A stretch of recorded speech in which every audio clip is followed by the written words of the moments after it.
All right, we're playing into the headliner brought to you by Bruno's Pizza, $15.99, any large. Order today at brunosnd.com. And what we have is a great friend of ours, right? And a great friend of Indy Country Fest, which we are going to talk to and bring him in later on, which will be great to see him. For those of you listening, you can jump over to YouTube and check it out. Yeah, it's good. We're moving the story along. So we had been up to this point talking about Indy Country Fest 2017. And then we're going to move it into Indy Country Fest 2018. And literally the planning for that starts almost the night of it finishes or the next day.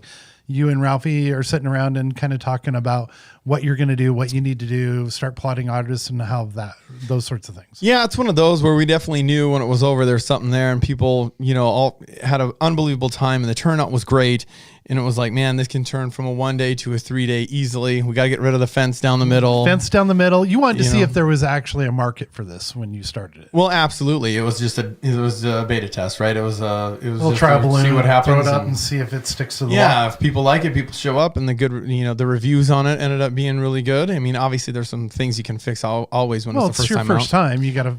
Things need to be changed. Right, exactly. So, and then after that, we're like, yeah, we can do this. And we made our chart and we started moving forward and got that fence removed. Why did you decide to go from 1 to 3 days? Well, the plan was always to get to 3 days because that's what all of them are, right? I mean, any festival that's a festival is at least 3 days where it's at least 3 nights of camping and 3 days of music. Right. Ours is actually now 4 nights of camping and 3 days of music. But in 2018, that's when we went 3 and 3. And obviously the reviews on that ended up great because then you get instead of 5 bands, you get 15 bands. And then we up the ante and artists and bigger artists and all across the board. So it was just to keep progressing and getting larger and then also see what happens, So what are some of the biggest challenges you face going from like 1 day, 1 night camping, okay, we got to get some camping in. We got to get 4 artists or a couple opening acts and 2 headliners and kind of go from there. But when you go for 3 nights, 3 days, it becomes a event in and among itself. You've got to expand and do those sort of things. Well, and it literally is then at that time, because of the enormous amount of people that come through, then you're recreating a little city because you got to think from bathrooms to all the way from parking to camping space to even the garbage collection to security, to safety, all the way around up and down. But those are the biggest challenges, and then making sure you have, enough workers and even just food for that to make sure everything's mowed correctly and down and all that stuff. Who are your volunteers? What's the grass like? Who's coming in? Those sorts of things. Exactly. And when Ralphie and I were talking, it was, we knew we needed to add another, intricate person because there's more things happening. And all of a sudden you're not just dealing with 3 national artists. Now you're dealing with 7, 8, right. And things multiply quickly. Well, you guys are outsiders, right? To the music festival. You came in and just started this and you hadn't tapped into that industry yet. So, that was probably one of the things you were looking to do. Right. And at that time, I would say probably at that or after that time, there was a little ripple out there. But yeah, I mean, you have a year into it. I mean, nobody really knows who you are and what you're about. And I'd say it's a bigger ripple than just a little. Yeah. Are you what you say you are and what everybody else says you are? But then when you see most of those people, now it's been 5 years. Yeah. Well, and how'd the first one go off? Right. Exactly. Like, who is this? What's your reputation and how'd you treat the artists? How'd you treat the fans? How'd you treat the vendors? All those sorts of things. That's exactly right. And then, and then we have a great opportunity and it came along and here we go. When you're camping for 3 days, did you have to go out and get more space or how'd you get around that? We did. We had to go because initially our camping spot for the first year was just our VIP camping is right now, and that sold out right away. Right. So then there was so we knew we automatically needed more camping because even like 2 months prior, we could have sold a ton more camping for the first year. Right. So the VIP camping now is just where all the camping was the first year. That's crazy. Yeah. So now we have now it's 100 acres. At the other time on year 2 in 2018, we had about another 50 acres and that was full. Wow. So each year you're trying to add more camping, right? Yeah. And that's part of the experience. You get people that travel from all over North Dakota, all over the Midwest and all over the nation. They haul their campers and they want to come and enjoy the experience. So you need, appropriate space. Did that surprise you? What's that? That you ended up needing more and more land each year?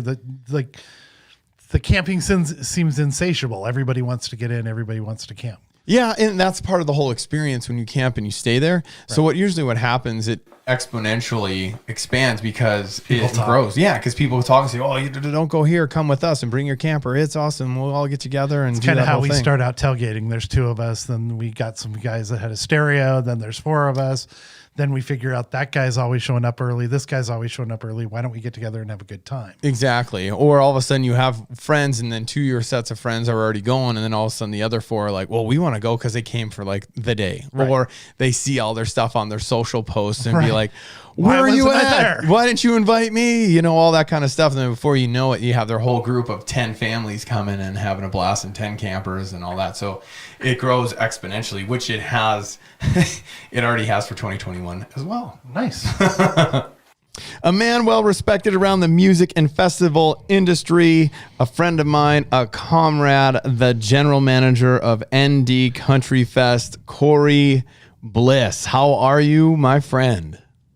Hi. Hi, you guys. Is that like rah-rah? Yeah, rah-rah. Thanks for jumping on, man. Thanks. We appreciate it. Tell us, you have a huge background in the music and festival industry. Tell us how'd you get mixed up in this world, man? Well, going back to age 15, I was in a band and traveling the Midwest, originating out of northern Indiana and then adjacent states to that. So I got the bug, the itch back then, and one thing leads to another, and I found that I had a real intrigue and interest in learning the technical and production side of the music industry as a performer. And I still, I don't perform much anymore, but I still enjoy playing and whatnot. And I felt like at least what little I dabbled in it was interesting and was a lot of fun and energetic. But I was really intrigued by the mechanics of the music industry. So I jumped into that side of it and haven't looked back. So sonically speaking, what type of band were you? So we were probably a cross between like a Pearl Jam and maybe, a little bit of Collective Soul. We did some GNR, but a lot of our influences, honestly, were the grunge bands of the 90s. And my favorite band of all time is Pearl Jam. So you and Ralphie. Yeah, that's right. And so, I love all their material. They're on my bucket list as a band to go see someday. That's cool. So you were a bass player, is that right? I was, yeah.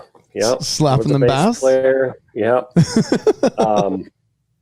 Yeah, just I love the groove of it, and I also had some influences in the old school R&B, kind of the hip hop grooves and R&B grooves. I love blues music, which is heavy bass driven.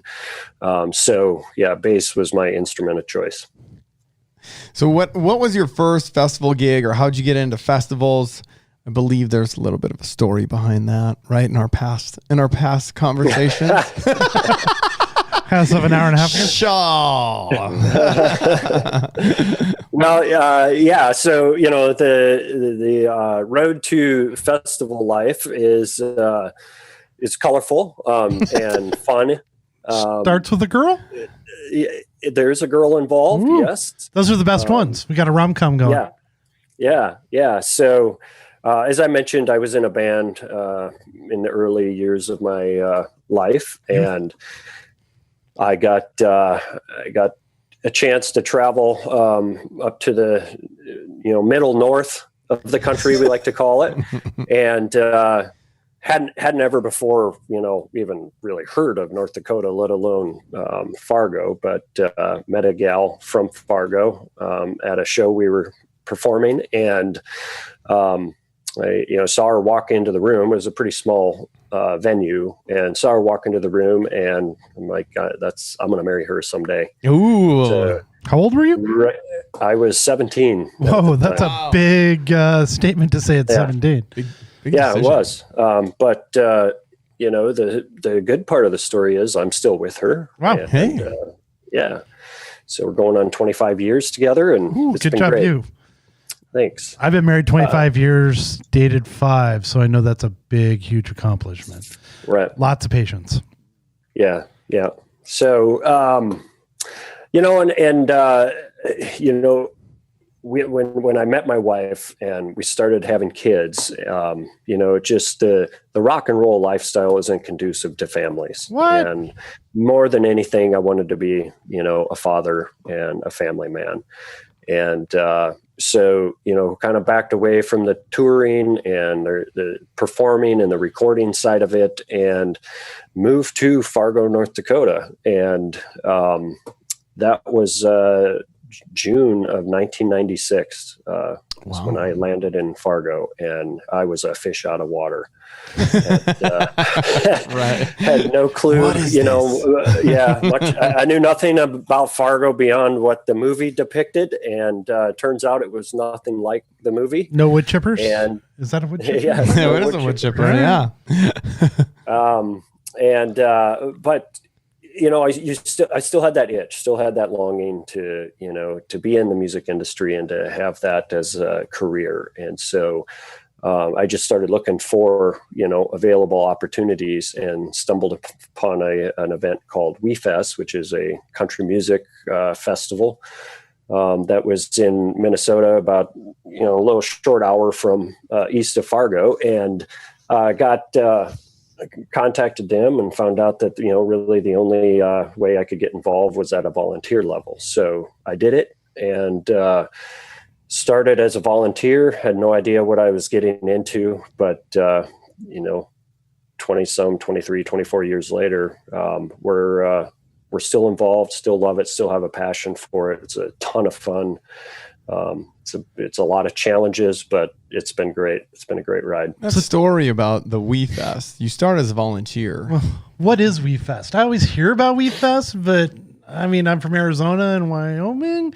It sounded important, but I don't really know. So why don't you explain it a little to me as a noob? Sure. So WeFest, in its prime, was really the iconic country music festival in the country. One of the things that made it what it was the camping aspect was just a huge piece of the entertainment value, if you will. And but it was legendary. It's an event that started in 1983. As far as country music festivals go, it was in on the early birth of country music festivals, and a lot of festivals, young and old, have kind of followed in the footsteps, taking, a similar model as WeFest and applied it to their success. So it was in the country music circles. I would argue that it was a bucket list venue for a lot of up and coming and notable A-list artists to perform at. Absolutely. And they were putting out at the prime, what was it, 35, 40,000 people a day? Wow. Type show, right? Well, honestly, our biggest years would probably touch 50,000. Yeah. But like I mentioned on the camping piece, we would camp 32,000 people. On our site. So, that's bigger than most towns in North Dakota. Right. It's bigger than any town I lived at in Wyoming. That's true. That's true. Right. So, all of that infrastructure, all of the safety services and things like that you would have in any community, any town, any municipality, you had to have at a music festival. And that really intrigued me. I hadn't even considered that, before I got involved as a volunteer. It was like, wow, you really have to build a city, Right. essentially. And, it's only for a weekend once a year. It's an incredible thing to witness. And what's amazing, you started as a volunteer, right? That whole story. And then by, I don't know how many years that was in between, but from there you work all the way up to being the general manager of this massive country music festival, which is a feat in itself. Yeah. And I was blessed and fortunate, but the thing of it is, and I think the takeaway from it is, no matter what position you have, even if it's just a, quote unquote, lowly volunteer position, you learn and you adapt and, find ways to contribute. And that's what I do, it's how I live my life. And, I think there's a little bit of a lesson in there in just, it's kind of how you make it through life, how you're successful is, taking whatever challenges you have in front of you and doing your best to succeed at them. And, a lot of luck and years of in the trenches, later, was successful to climb the ladder. Well, you always hear people when they're giving advice, like, how did you get into radio? How did you get into TV? How did you get into politics? You just start by volunteering and showing up, and then they eventually give you a job and you work your way to the position that you want. So that's kind of an awesome story there. You started as a volunteer, ended up as a GM. So when you heard back in 2017 that there was this little, would you call it ragtag? No, you would call it a ragtag. Okay. I would call it our country music festival. A little spunky. Maybe I should take this over. One day fest. What did you think? 2017, something pops up on your radar, more than likely, right? You're the GM of this massive WeFest country music festival, and all of a sudden something's popping up in North Dakota. Did you hear something about that?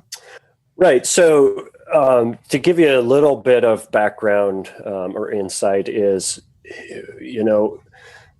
from probably 2008 to, I would say even current, maybe not so much, the year of COVID, but right.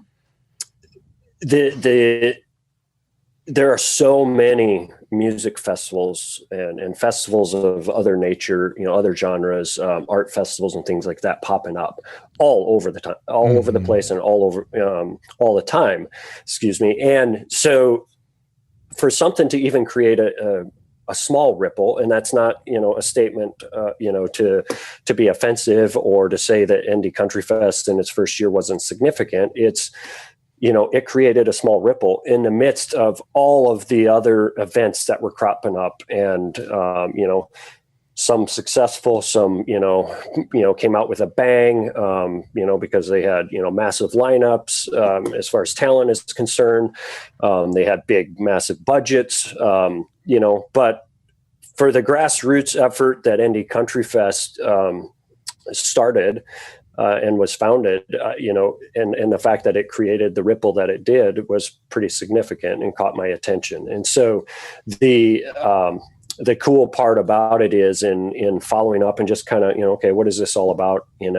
How long have they been doing this? Is this the first year? Has it been around for 5 years and just nobody's known about it? Nobody hit anybody's radar? Right. And so, I checked into it, and then, fast forward to, finding out it's a very well-run event and whatnot. And I did some, research on my end just to, dig in more. I was just curious. So I didn't honestly feel threatened, and, they were a whole nother, state away from where I was, and a whole nother culture, it seems like, from, WeFest and the events we did at that venue over the years. But, checking into it, contacting tours and the artists that performed there that first year, their takeaway honestly was that it was a very well-run event for its first year, which is very uncommon. And, one key factor that Luke did that went over really well was that he rolled out the red carpet for the artists that attended that year. They were treated really special. And I think that's a key factor to the growth of Indy Country Fest, is that from the beginning, there was a strategy to be the best you can be with what you have. And that has proven dividends in, the success of Indy Country Fest over the next couple of years that followed. Well, that kind of, if you're good to the artists and you treat the artists like they're having a good time, then they're going to have a good time, and then they're going to treat the audience with a good time. Then the vendors are going to make money. They're going to have a good time. Everybody's going to be happy. So if it all starts at the top and works its way down, that's a pretty good business philosophy there. Well, on the other end too, it was one of those things where it's such a tight knit community. All of a sudden we put this thing on. Corey could make one call or one text and say, "Hey, what's this thing in North Dakota? Right. I know you were there." And then they'll give him his honest opinion right then and there. Like, don't ever go there, never mind. Or like, "Hey, we had a good time, up and comer." Right. And what I was going to jump in and say too, to follow up on your point, Jared, is that it starts in the advancing process. That relationship doesn't start when, the tours arrive on site or when the fans arrive at the, event. That starts in advance. You got to get people to buy into it and believe in it before they're going to attend. And yeah, sure, you're paying, substantial amounts of money to book, the talent that attend your event. So there's a paycheck on the line, but in the end, they're very, very protected of their brand and anything that they affiliate with. So if they thought it was wonky or not run well, they'd let people know. They would be honest. Absolutely. They would be honest. And it spreads like wildfire, just like any other. And it's kind of the opposite of that, because when we were talking with your brother-in-law, Joe, he was talking about how he was in Nashville and he ran into Michael Ray. Mm-hmm. And, they went out to dinner and had a good time. If it hadn't have been a well-run event, they probably would have said, "Hey, nice seeing you." No, yeah, and they wouldn't have. They wouldn't have, especially because, if you're affiliated with something that isn't good, I mean, nobody wants to stick around and be a part of that at all. Right. Yeah, they would have ignored him and act like they didn't know who he was. Who are you? I don't know who you are. Yeah. Sure, autograph. Sure. I'll autograph something for you. We were fortunate enough, coming off of 17 and then right in the middle, right about going into 18, all of a sudden I get a phone call from your good friend, and now it had become a good friend of Indy Country Fest, which is Joe Schmidt. He calls me and says, "Hey, you should probably give this guy a call." And Joe had been talking to me the whole time while we were doing Indy Country Fest the first year, and then when it was after the fact as well. And he's like, "You got to call this guy. I think he'd be a good fit. I think he'd be great for Indy Country Fest. He has a huge amount of experience in the industry, and he lives in North Dakota, and you're looking for another guy and a good North Dakota guy and all that kind of stuff." And obviously he gave me your number, and I think he talked to you too as well, obviously. And Joe Schmidt, you want to expand on Joe Schmidt on that, Corey? I don't know who he is. Well, Joe Schmidt is been a longtime friend of mine, and he's a North Dakota resident, a farmer in North Dakota, but he's also a country music singer and songwriter, and has a lot of deep connections in Nashville, and we kind of fell into the same circles, so to speak. But backing up a little bit to give you a little bit of foundation here for this connection, tying Joe to me to Indy Country Fest, is he called me essentially to tell me that, "Hey man, we're a big fan of everything you do, Corey, but my family and I, we've decided to no longer attend this major music festival that you are a part of and you work for." And well, I mean, they've just that stage of life, with the kids, they're getting older, and they were going to do some more family related things with their kids. And so I said, ironically, "Hey, Joe, no offense, glad you're letting me know, but I no longer work for them." Oh, which caught him off guard, and we hadn't talked in a couple months, and so he didn't know what had transpired. So then he starts talking, come back full circle to the little ripple I'd heard about, the year before, with Indy Country Fest in its founding year.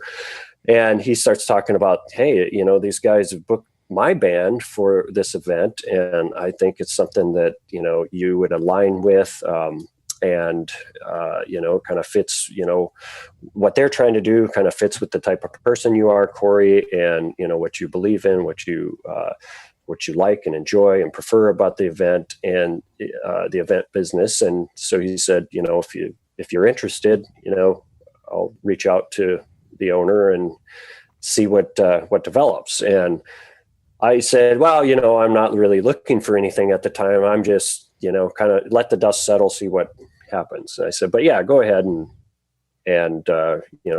let them know, make the connection. If anything comes of it, it'll just be what it is. And so Joe did that, as Luke indicated. And the funny thing is, I'll never forget, is it was a Saturday afternoon, and I get this call from this, Arizona phone number.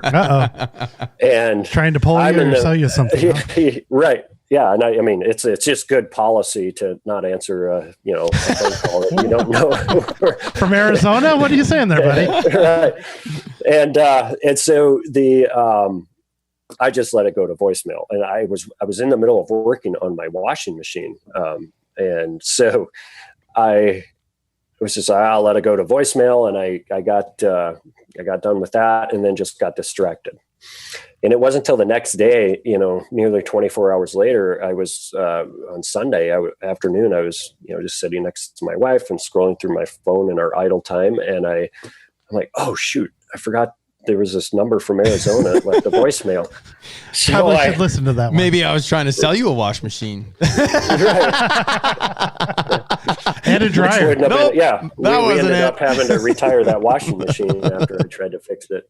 But yeah, so it's 24 hours later, and I'm finally like listening to the voicemail from Luke, and I'm like, I just felt like an idiot because I didn't even stop what I was in the middle of to check it out. And so I texted him that Sunday evening, just said, hey man, sorry for blowing you off. Do you have time tomorrow?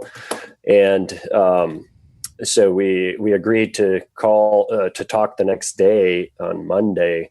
And I said, I got about a half hour where I'll be driving to an appointment, and we can talk then.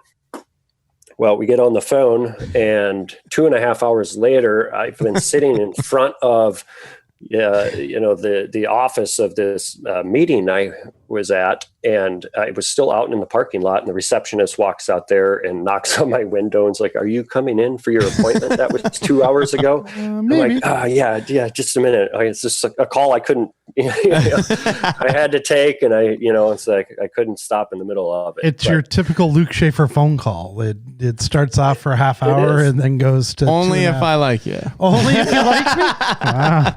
So I feel liked. I've had these conversations that go on and there on you go. On.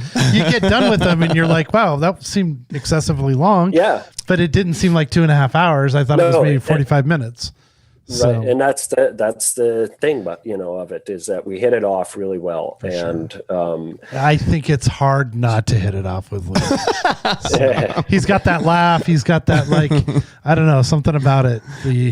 But there was a connection right away. Like right as soon as I heard you talking, and about 5 minutes into it, I was like, this is a great guy. It's a good guy. He's into it. He has a passion for it.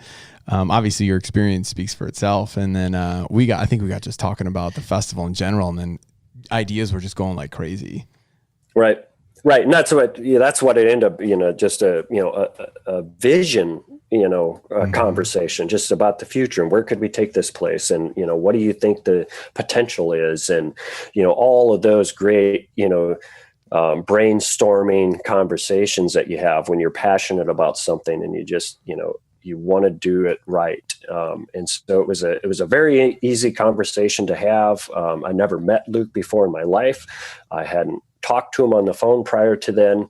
I blew him off the first time. So, I mean, it didn't even start off on the right foot, but, to make a long story short, I mean, we hit it off very well. And what we hit off on is the fact that we align on our principles, and we align on, what is important to the audience. Without the fans, you have nothing. It kind of goes back to what we were talking about earlier, where you were looking at what you knew what your challenges were. You wanted to tap into the industry, and you wanted to grow a little bit and figure out those things. So getting somebody with to come on board with your festival in those areas had already been through it or lived through it. So. Well, after 17, we knew it.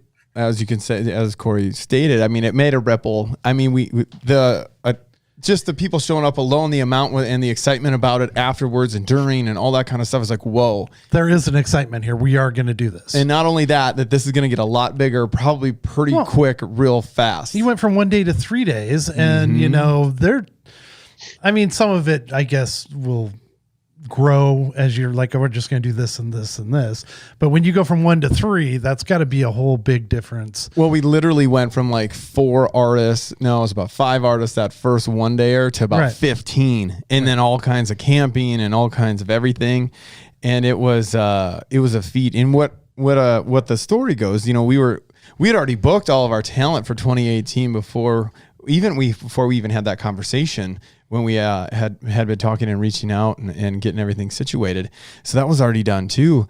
But it was yet the meetings and the talks that we had and how can we make this experience better? It's more, how does it, we always go about like, it's the cleanest show and friendliest show. Everybody that comes off is like, wow, that was great. Everybody was so friendly, which correlates to everything that Corey's saying and his principles and everything with the festival world and safety. Corey, what's the biggest difference you saw at that time between Indy Country Fest and your old gig at WeFest? Well, it was fresh. Probably the most obvious difference is just the size, the scale of it. 850 acres at WeFest versus 150 at Indy Country Fest. So just logistically, it was a little simpler.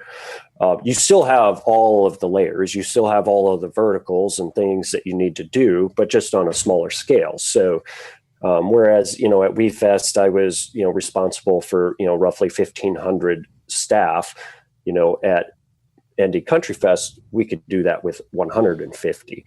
So, and the other thing that's really cool about North Dakota and Indy Country Fest is I've been doing this business, working in this business for a long time, and I was a volunteer. So I started in it as a volunteer, and I know the complications of getting, volunteers to work at an event. And what's really cool about it is the community embracing the event. And 95% of our critical event staff that work on site at the event are volunteers at Indy Country Fest. I have never seen that, whether it was at New York or Colorado or Minnesota or Montana or any other place that I've ever done shows, to have that level of commitment from folks, in the community that want to help. That was a huge, noticeable contrast to, what I experienced before. And that jumps back to like when we first started talking about why Indy Country Fest, and it was like, why not North Dakota? And everybody knew that they wanted something, they needed something there, and they wanted something of quality. Right. There had been other things, but not to that magnitude of a 3-day, 3-night, all that camping stuff, and then bringing in major artists, and then on top of that, major production. And as soon as they saw that, they were like, we would love to help any which way we can. And the biggest thing, like Corey said, is all those volunteers we have. It's amazing. Makes it run a lot easier and a little quicker. Yeah. And the mode, right? You kind of had we've never really talked about this before, Corey, but you're in from your old gig in that mode of the largest and biggest thing that there was, right? That 40,000, 55,000 people. I mean, it's just humming like a machine. Mm-hmm. And then you switch over to a different mode of nimble, not necessarily nimble, but now it's going into growth and, growth and creating something basically from grassroots, as we've always talked about. But now it's how can we do these things in the correct manner and the best manner and grow it as quickly as possible after all the years of experience of knowing what to do and what's good and what's not, and then the new creative that comes along with it. Right. Well, I'm a big fan of, learning from mistakes, and, you can apply what you've learned and to, future things. But the fact is, a well-established event is, it's like a train. It's like an ocean liner. It just has a ton of momentum, and it's hard to make any course corrections along the way. So even if it was for the betterment of the event, it's still a struggle to do those things when, you can see it on paper, you can see it in, the fan base that they want big changes made. So for me, the iceberg. Right. So for me, the intriguing aspect of joining forces with a baby event, an infant, is that, we could be creative, we could be innovative, we could do things that, nobody else is doing, because we're not so big and massive that it's, such a huge expense for us, or B, just nobody's buying into it, on the team. The old, he never did it that way before. Right. Yeah. Well, and I guess part of that is, you've got Luke, who's what would you say, an industry outsider just coming in and doing this with all of your views on how business is run or how things are done, merging or wedding with the industry or coming in with you. And it's got to be kind of an interesting shift, because on one hand, he's learning from you. On the other hand, you're learning from him, and then trying to put together this new sort of festival that's out there. Right. So the nucleus is really interesting in that, Luke's background in the athletics and sporting world is not an area that I had any experience. Right. So he brings that to the table, and I bring my depth and knowledge and experience of the music industry, in particular, multi-day music festivals. And then, the rest of our team, which is another contrast to WeFest, where we were a brick and mortar office that we all went and worked at every day. As GM there, I could bring my team into the conference room, and we could, hash through some stuff, and we could brainstorm and do all that. Well, our team with Indy Country Fest is spread out all over the country. We've got California, we've got Kentucky, we've got Nashville, we got Oklahoma, we've got Arizona, we've got North Dakota, we've got Minnesota, we've got South Dakota, and those are just to name a few of our key team members, and then we've got all of our other affiliates that come in from all over the country. So where that started off as a challenge or just unfamiliar territory for me has turned into every single one of those people have experience in all these different elements, and they're bringing all of that into Indy Country Fest. So we're probably the most culturally diverse music. You kind of know what's going on in the country just because country music festival in the country, just because of where our team is all, stationed 95% of the year. And so it's a really cool, I think, advantage that we have to, a lot of other events is we can bring in elements that, we see at an event happening in, Myrtle Beach, South Carolina. We can bring that in. It's never before or ever been seen in our part of the country. And we can add those elements and say, this is just the wow factor or added experience to the thing. The other thing that is really cool, I want to touch on because it's really important.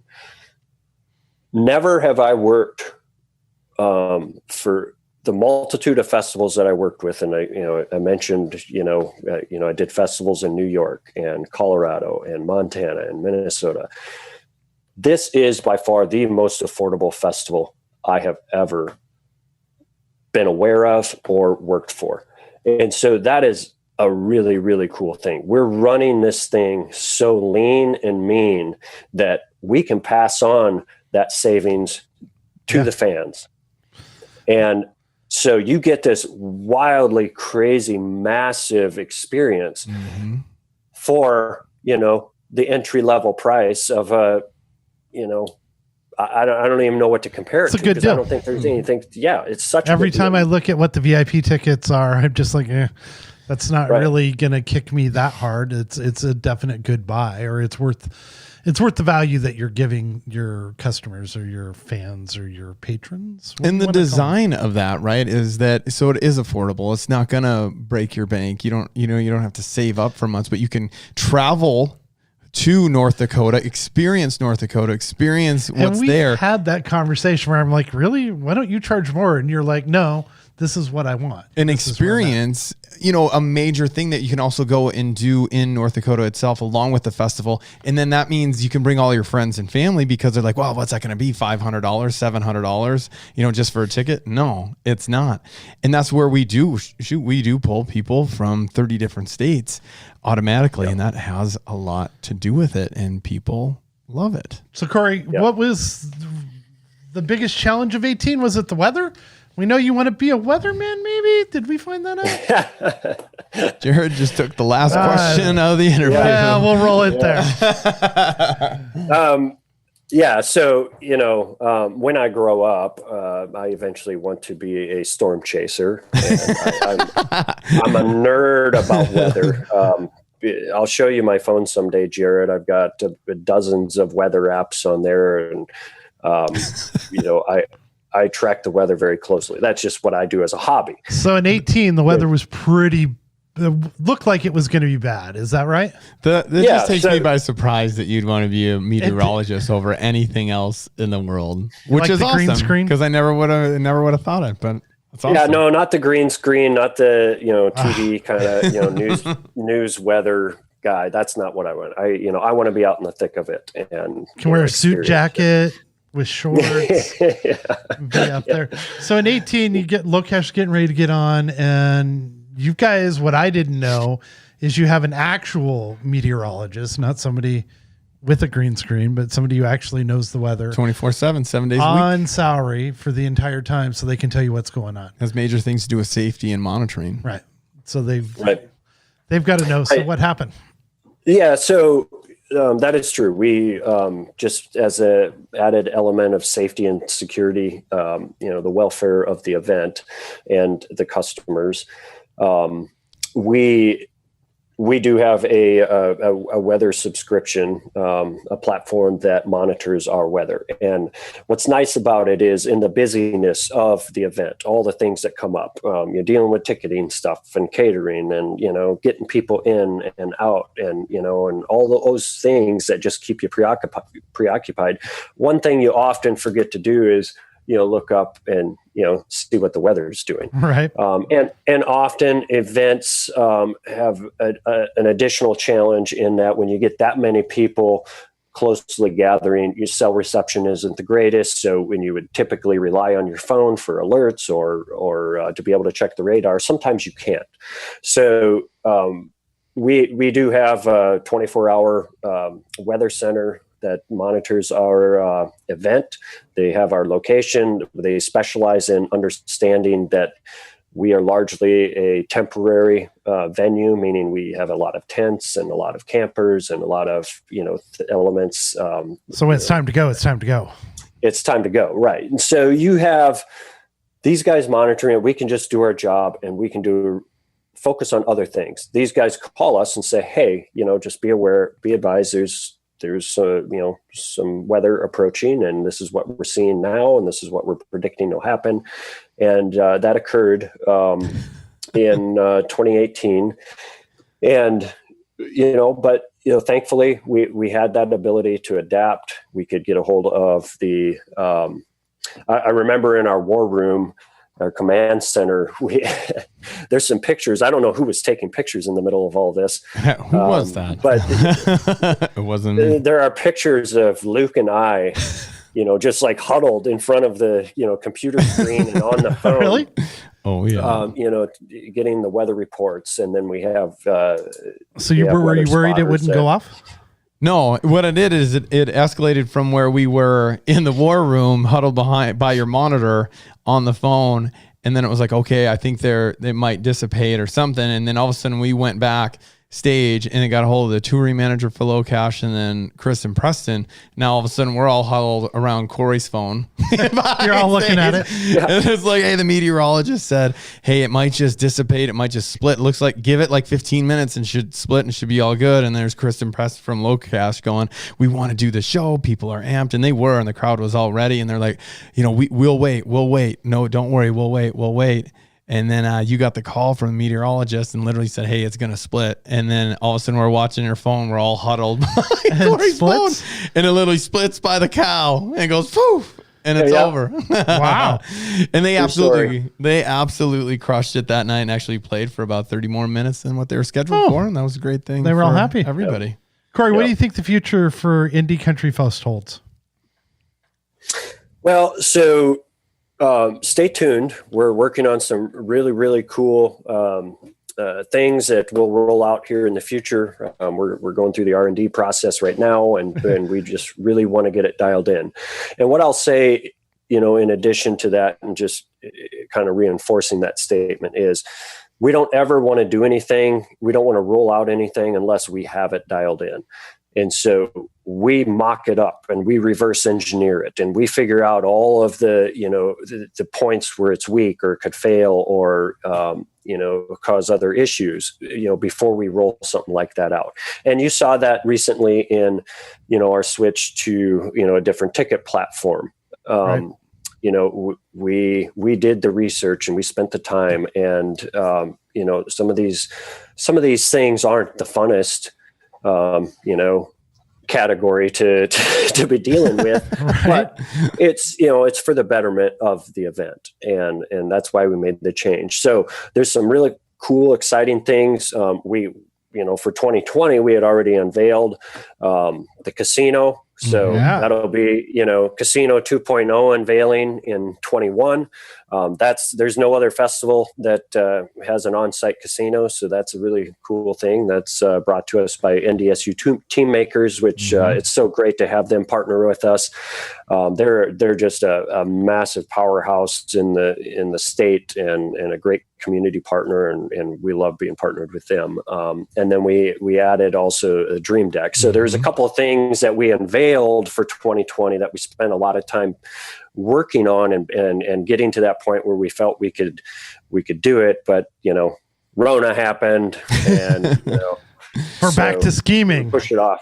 Right. So, but there's some really cool things. But what I want to leave you with on that topic is just that stay tuned. We're not done with bringing Indy Country Fest to the next level, and we're in it for the long haul. We're not just, here to, do, what we can do or make the most of what we can make out in North Dakota. It's North Dakota's festival, and we're proud to be part of it in whatever way we can. But we also want to bring things to North Dakota that North Dakota has never seen before. So there's a lot of exciting stuff in the future. Sounds like it. Exciting times. Well, Corey, thanks again. Thanks for coming on. We appreciate you. Appreciate you for everything that you do at Indy Country Fest.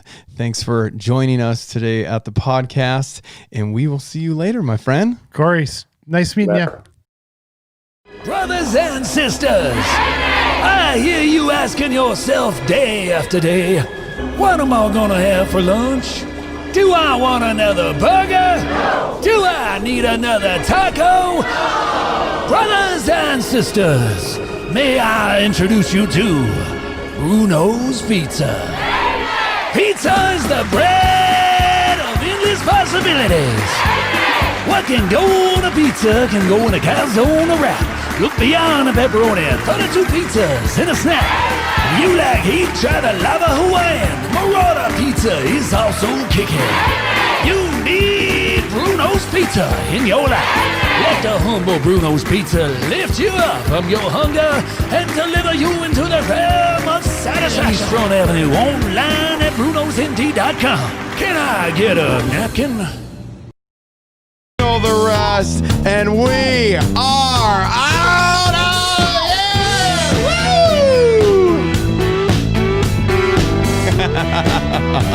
Woo!